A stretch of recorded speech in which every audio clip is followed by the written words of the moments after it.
man duma d'accord si ñi naan ay aboutissement d'un long conflit la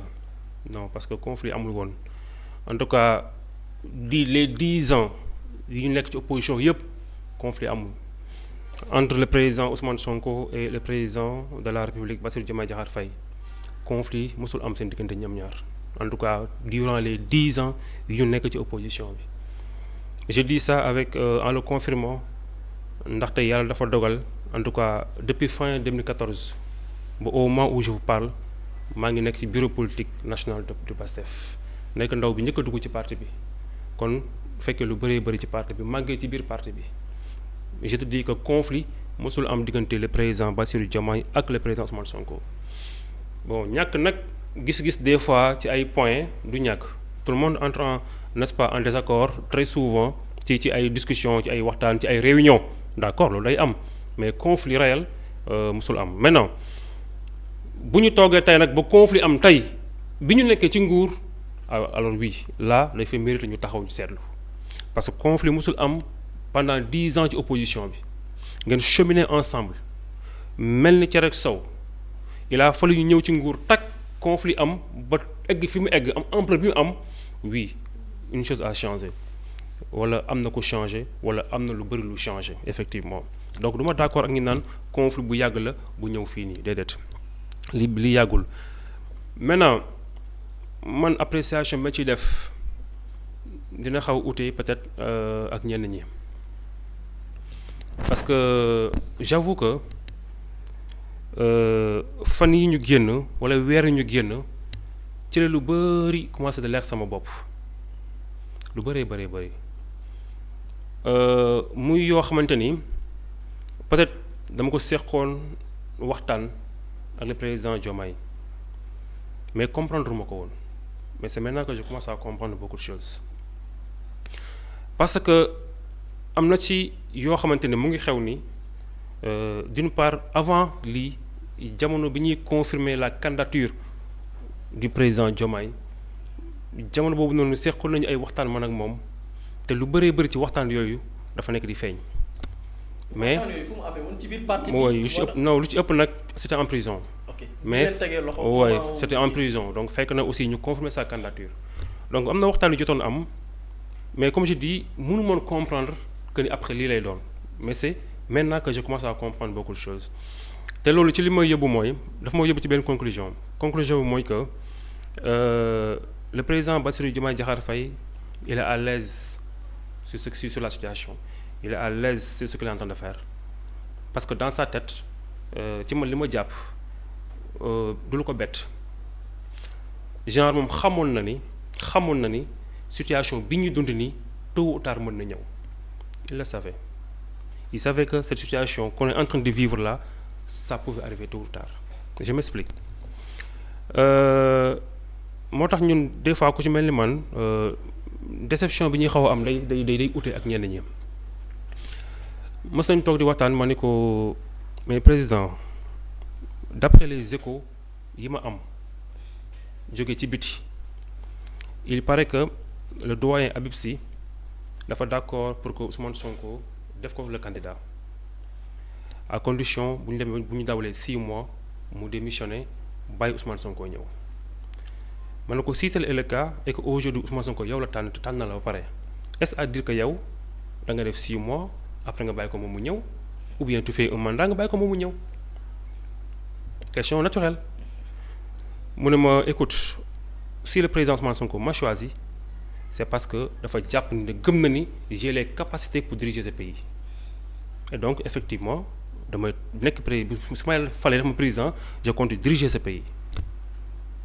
tu vois un peu dans la foulée ma ne ko bon je suis d'accord nangu naa la loolu très sincèrement du ma ne amuloo capacité te it du ma ne Sonko bu la tànnee c'est parce que gëmul ne am nga capacité loolu on n'en convient pas mais si toutefois aussi ñu dem ba nga def benn mandat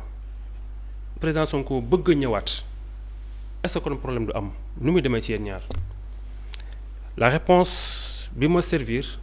muy une réponse qu'il a donnée presque à tout le monde nekkoon réponse bu ma satisfaire parce que dafa ni ma directement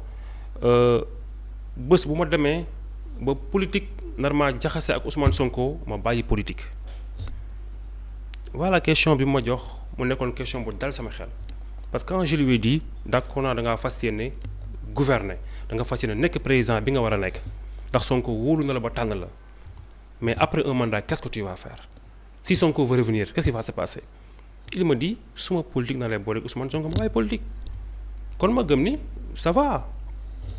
toujours dans la foulée parce que comme je dirais gars dama commencé comprendre lu bëri toog nañu aussi ma ne ko mais président bés bu ñu faloolee vraiment damay leen ñaan jox leen ma poste boo xamante ni tous ces gens yi nekk ak Macky Sall jàpp booy rey leen torturer tëj ci kaso bi dama bëgg ngeen jox ma possibilité boo xamante ni bu ñu faloo rek nañ mën a en tout cas dañ mën a teg leen ci yoon dugal leen ci kaso bi genre yooyu quoi bi ma ko waxee automatiquement mu ne ma écoute bu fekkante ni da nga yaakaar ni damay falu pour que ñuy fayonte yaa ngi nax sa bopp utal beneen candidat man faluwuma pour fayonte na leer Sénégal tal na leen dul ay fayonte à l'époque je pense que Cheikh Oumar Diagne mu ngi toog professeur ma ko nuyu de passage professeur ne ko non président kenn waxul fayonte mais justice mu ne oui d'accord naa pour la justice mais bu leen xaar ma ñëw di fayonte donc tu vois que débat boobu aussi tey table ji waxtaan nañ tamit ba ci biir waxtaan mu ne ma xanaa xamu ni politique dafa tëradi mën nañoo dem ba bés man ak yow dootuñu bokk gis-gis ci politique nga jaar nii ma jaar nii ma ne ko non loolu mënul nekk politique moom man gëwuma man ak yow mën nañu cee jaxasoo muy yow muy Sonko man gëwuma loolu parce que yéen a ma yar ci politique te tout converge entre vous et moi mu ne ma non booy politique dafa tëradi mën nañu toll foo xamante ni ci politique dañuy dem ba duñ bokk gis man ak yow nga jaar nii ma jaar nii ça y me l'a dit cash et donc wax yooyu noonu yëpp ma fi wax su ma toogee di analyser les faits benn par benn tout ce qu'il avait dit mu nekk di xew la question du mandat entre moom ak Sonko ça s'est produit non la question de la justice ça s'est produit non la question de un jour ou l'autre man ak moom dootuñu bokk gis-gis tey am moom xalaatoon na ni loolu mën na nekk mais man jàpp mën na loolu mën na nekk et pourtant nekk na tey am na gis-gis jaar na ni am naa sama vision la jaar na tu vois un peu donc moo tax ma ne le président Bassirou Diomaye Diakhar Faye à la fin moi j'ai compris que tout ce qui se passe là il est à l'aise psychologiquement moom il s'était préparé à tout ça maintenant la question qui reste mooy ñun les patriotes parce que aussi quoi qu'on puisse dire wax naa ko ci benn vidéo boo xam ne dama ko def barki démb man li ma gëm laay wax et très sincèrement damaa gëm ne loolu mooy dëgg projet bi ñu koy porté ndaw ensemble depuis 2014 nekk di ci xeex di ci rayante effectivement jaay ñu woon Sénégalais yi doomu adama vision lañ leen jaayoon projet lañ leen jaayoon te ba léegi loolu lañ leen jaay je me rappelle man bi may dugg ci parti bi en 2014 Ousmane Sonko di ma woo may ñëw moo ñëw ñu toog autour d'une table siège bi nekkoon Yoff El Malick Ndiaye mu ngi fa woon Maïmouna Dièye mu ngi fa woon Birame Souleye mu ngi fa woon Djibi Gueye Ndiaye mu ngi fa woon Birame Souleye mu ngi fa woon je pense président Diomaye mu ngi fa woon c'était un mardi ñoom ñu amoon bureau politique réunion bureau politique président Ousmane Sonko woolu ma nekk université mënu ma jëlal taxi nga ñëw boo ñëwee ma fay ko bi mu ñëwee jour boobu ñu toog di waxtaan man ak président Ousmane Sonko ci table bi ñoom seen réunion boobu sax je pense que mujjul am parce que on a passé pendant 2 heures de temps di waxtaan nañu pendant presque 2 heures de temps président Ousmane Sonko néew ma man Sonko maa mel nii néew ma man Sonko maa am lii waxtaan bi yëpp mu ngi nekkoon ci le Sénégal waxtaan bi yëpp mu ngi nekkoon ci booy gis naa la université yéen a ngi xeex mais xeex bi ngeen di xeex lii faju ko ndax problème bi fii ak fii la nekk kon effectivement projet la ñuy Sonko jaay ci un combat la ñu woo dëgg gu wér la waaye dañoo dem ci biir projet bi jël benn tournure bu ñu imposer taxawaay bu ñu imposer ay sacrifice bu ñu imposer engagement bu ñu imposer courage mais surtout bu ñu imposer ñu taxaw dëggal suñu bopp jaayante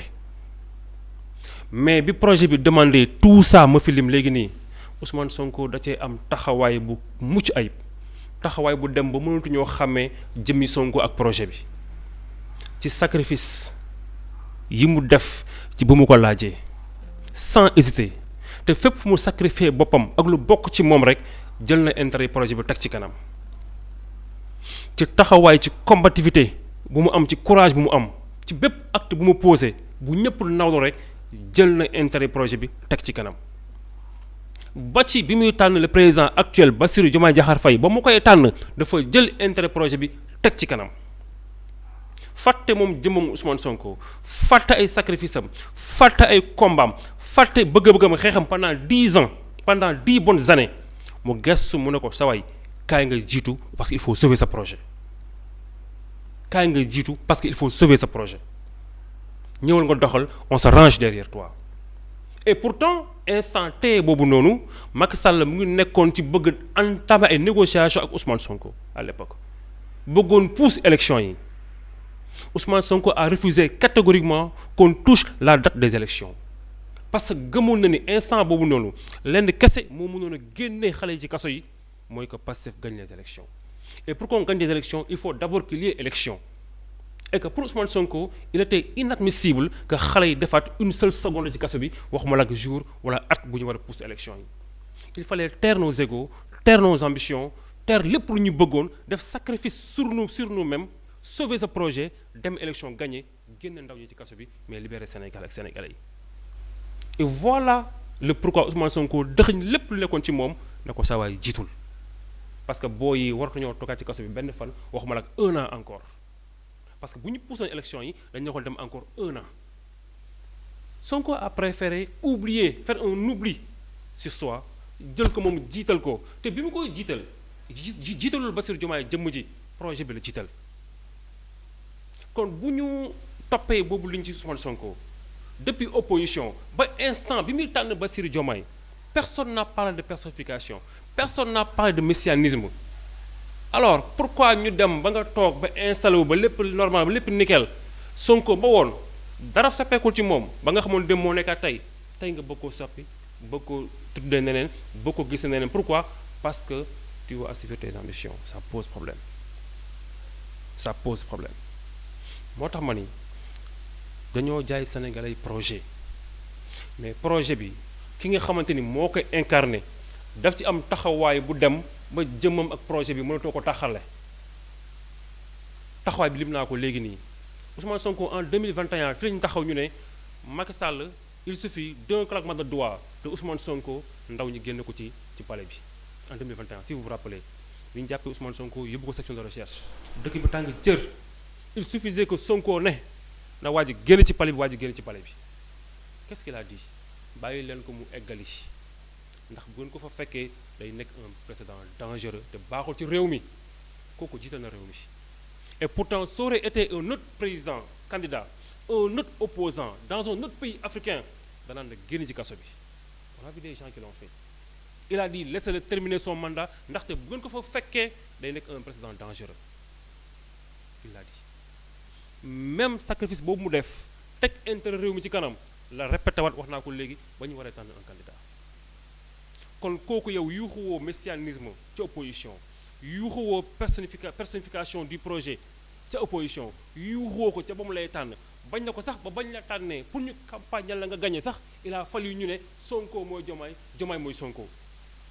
bañuloo ko foofu xeexuloo ko foofu tey nga dem ba toog ba mbiri am nu mu demee nga bëgg a gis personnification messianisme y a problème et voilà li nga xamante ni sincèrement moom laa mëndu woon a concevoir te nag Ousmane Sonko dañu ko amee njukkal il mérite d'être le président de la République du Sénégal il le mérite mérité ko ci ay wax da ko mérité ci taxawaay mérité ko ci sacrifice mérité ko ci gëm ak bëgg réew mi mais mérité ko ci jëf il le mérite actuellement tous les pays africains rêvent d'avoir un leader un président comme Ousmane Sonko tous les pays africains tey képp dëkk boo ne Sonko mu ngi ñëw non day mel ni ñoom seen propre président mooy ñëw wala seen yàlla mooy ñëw partout dans le monde gënal un peu nga xool ni Sonko mel ci àdduna bi le Sénégal mérite un président Ousmane Sonko comme Sonko mérite d'être un président de la République ceci indépendamment de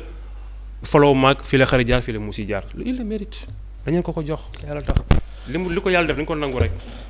honorable da nga wax ci say kàddu ni li xew xëy na am na ñu mu bett mais yow bettu la ci boo amee recul xool le rétroviseur fàttali ko waxtaan yi nga xam ne sëkk nga ko ak Diomaye bi dàqul woon xëy na ña mu àndaloon ci politique pendant 10 ans xëy na politique jot tax ñu tàqali ko dàqul itam la nga xamante ni nii mooy yow sàkk woon nga ni ñu dénk la loo xam ne di nga mën a xeex ñi nga xamante ni ñoo jàmmaarloo ak jeunes yi di leen jaay doole président ne ñëwu fi pour fayantoo ba tax na nga ne bettu la mais en dehors ces déclarations dafa am ñu jàpp ni wala boog sa kàddu dafay dëggal ñenn ñi jàpp ni xëy na peut-être bu dee trahison li ñuy woowee trahison am na ci biir kaso ba la tàmbalee est-ce que en dehors des déclarations yi nga xam ni rotee na ci kàddu président Diomaye am na ci leneen ci ay actes déglu naa benn jour le premier ministre l'ancien premier ministre ou bien actuellement le président de l'Assemblée nationale bu ko ne dugg yeeg génn yi bari na ci dugg yeeg génn yooyu dégg gis nañ ci kenn koo xam ni ku ci mel ni Abdourahmane Diouf ci mouvance présidentielle bi la bokk président Diomaye na ma ko ministre bi ñu dénk wàllu énergie ak lépp lu jëm ci mbiru pétrole ak yu ni mel bu wax ni moom ci biir prison bi la fekk président Diomaye ñoom ñaar ñu sëkk pacte est-ce que moment boobu yow mi nga xam ni partagé nga ak président Diomaye yi même prison muy Cap Manuel amoon na ay prémices soit ci ay actes en dehors lam la confié woon loo xam ni mënees naa ñaaw njort xëy na peut-être lay raam ca ñag ba la jëm. bon effectivement man du ma ne sax du ma ne bi mu nekkee prison trahison bi je vais juste me préciser un peu. Ce qui s'est passé effectivement et ce que j'ai compris en premier lieu mooy que moom président Bassirou Diomaye Diakhar Faye mbir mi bett ko ce que j'ai compris mooy que li xew nii yëpp moom bett ko il s'était déjà préparé maintenant effectivement bi ñu nekkee en prison aussi vous savez période boobu noonu il fallait ñu comprendre un peu la chose il venait d'être confirmé comme candidat de Pastef et effectivement jàppoon nañu tamit que ni